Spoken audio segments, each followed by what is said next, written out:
RTC కార్మికుల సమ్మె మూడో రోజుకు చేరింది. ఆర్టీసీ డ్రైవర్ శంకర్ గౌడ్ మృతితో నిరసనలు తీవ్ర రూపం దాల్చాయి. ఈ నేపథ్యంలో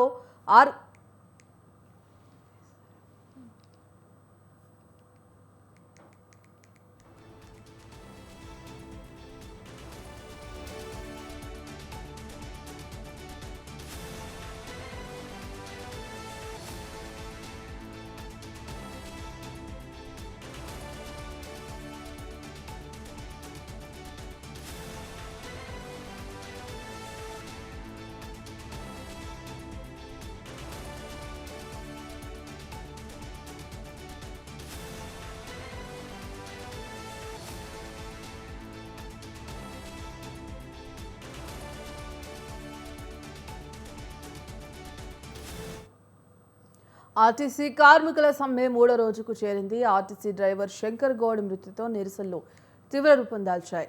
పలు చోట్ల ఆర్టీసీ కార్మికుల ఆత్మహత్య యత్నాలు సమ్మెలో మరింత హీట్ పుట్టిస్తున్నాయి.